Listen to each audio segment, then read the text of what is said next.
বলা হয়ে থাকে সামাউন নামের একজন অগ্নি পূজারী হজরত হাসান বসরি রহমাতুল্লাহ আলাইহি ওয়াসাল্লামের প্রতিবেশী ছিলেন। তিনি ৭০ বছর ধরে অগ্নি পূজা করেছেন।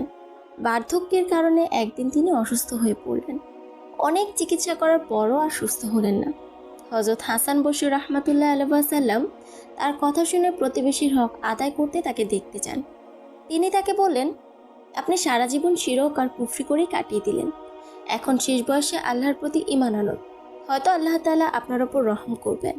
জবাবে সামাউন বললেন, মুসলমানদের ৩টি অভ্যাস আমার একদম অপছন্দ। এই কারণেই আমি ইসলাম থেকে দূরে থেকেছি, আর এখনও আমার এর প্রতি কোনো আগ্রহ নেই। হাসান বসরি রহমাতুল্লাহ আলাইহি ওয়াসাল্লাম বললেন, আপনি বলুন, এমন কি অভ্যাস যার কারণে আপনি এমনটা বলছেন? তিনি বললেন, প্রথমত, মুসলমানরা দুনিয়াকে মন্দ বলে, অথচ সারাদিন দুনিয়াদারিতেই ব্যস্ত থাকে।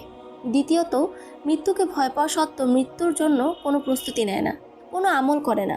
আর তৃতীয় হলো, আল্লাহর সন্তুষ্টি পাওয়ার ইচ্ছা থাকলেও কখনো কখনো এমন কাজ করে বসে যা আল্লাহকে নারাজ করে।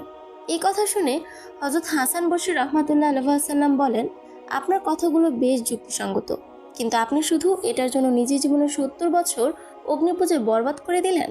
কারণ একজন মুসলিম কিছু না করলেও আল্লাহ তাআলার প্রতি বিশ্বাস তো রাখে। আপনার কি মনে হয় আপনি এত বছর আগুনের উপাসনা করেছেন বলে আপনি আগুন থেকে বেঁচে যাবেন?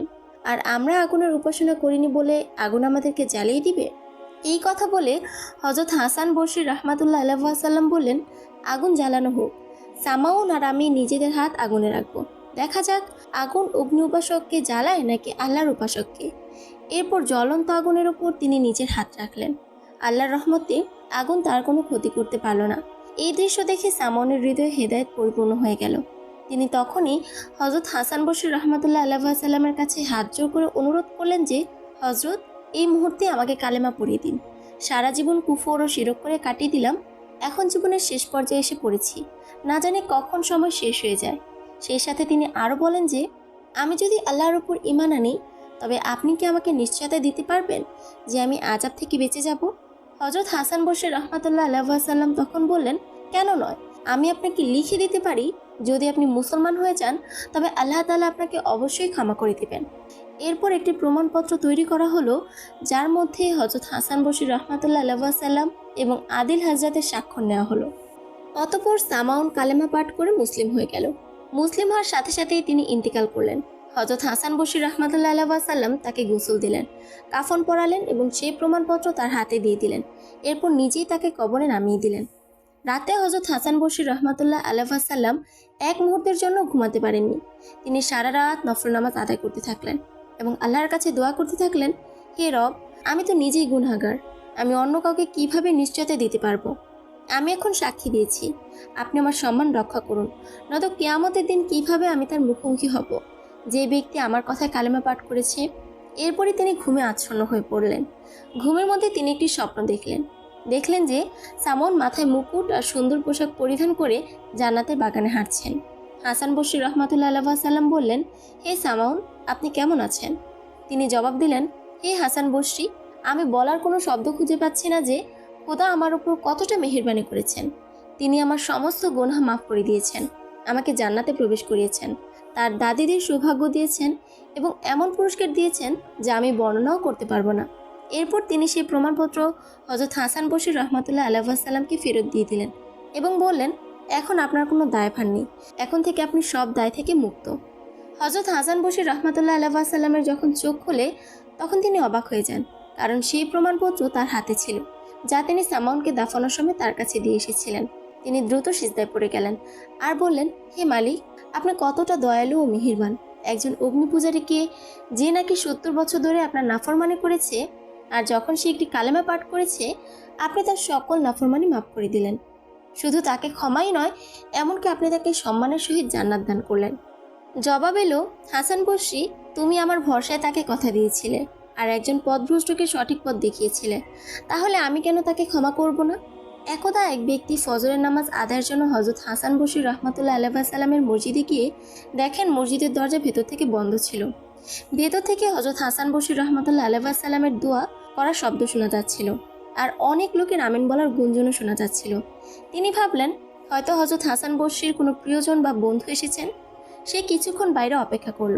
অনেকক্ষণ অপেক্ষা করার পর যখন সকাল হওয়া শুরু করলো, তখন তিনি মসজিদের দরজায় ধাক্কা দিলেন এবং দরজাটা খুলে গেল, যদিও আগে বন্ধ ছিল। ভেতরে হযরত হাসান বসরি রহমতুল্লাহ আলাইহি ওয়াসাল্লাম ছাড়া আর কেউ ছিল না।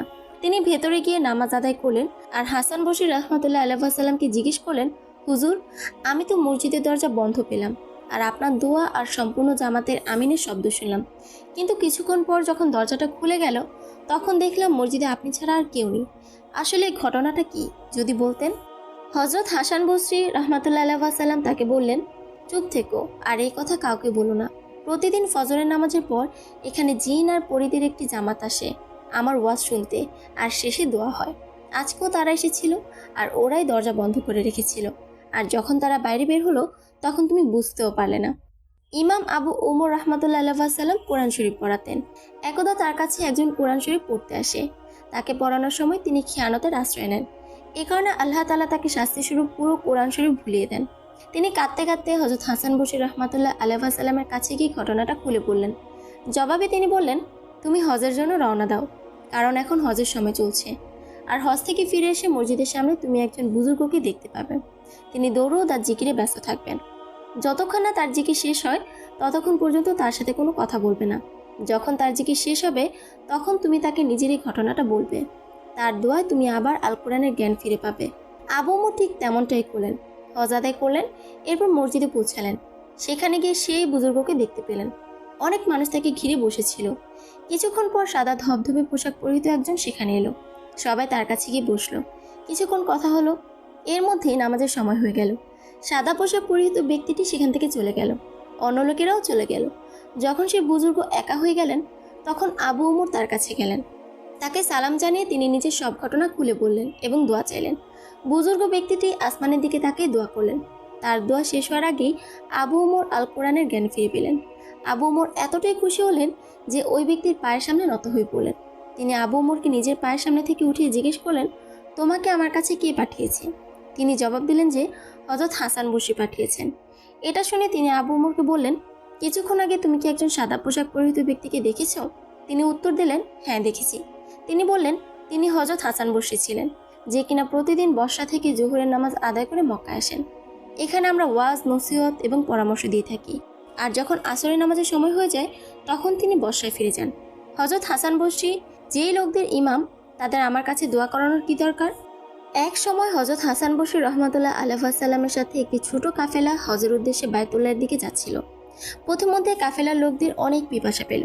সামনে তারা একটি কুয়া দেখতে পেল, যার পানি এতটাই নিচে ছিল যে সেখান থেকে পানি উঠিয়ে পান করা প্রায় অসম্ভব। সেখানে না কোনো রশি ছিল, না কোনো বালতি। কাফেলার সবাই অনেক চিন্তিত হয়ে পড়ল যে কিভাবে পানি পান করা যায়। তখন হযরত হাসান বসরি রহমতুল্লাহ আলাইহি ওয়াসাল্লাম সবাইকে বললেন, আমি নামাজ আদায় করেছি, তোমরা পানি পান করো। এরপর তিনি যখন নামাজ আদায় করা শুরু করলেন তখন কুয়া থেকে পানি উপরে উঠতে থাকলো। তারপর সবাই কুয়া থেকে তৃপ্তি সহকারে পানি পান করলো। তখন কাফেলার কিছু মানুষ এটা ভাবলো যে কুয়া থেকে কিছু পানি নিজের সাথে নিয়ে রাখলে ভালো হয়, তবে পথে কারো পিপাসা লাগলে আর পানির অভাব হবে না। তারা পানি সংগ্রহ করে রাখার প্রস্তুতি নিচ্ছিল, ঠিক তখনই পানি কুয়ার নিচে চলে গেল। হযরত হাসান বসরি রহমতুল্লাহ আলাইহি ওয়াসাল্লাম নামাজ শেষ করে তাদেরকে বললেন, তোমরা আল্লাহর উপর ভরসা করনি, এজন্য পানি কুয়া থেকে নিচে চলে গেছে। মহান আল্লাহ তাআলা আমাদের কলবে সলিম দান করুন এবং কুরআন ও হাদিসের আলোকে জীবনযাপন করার তৌফিক দান করুন। আমিন।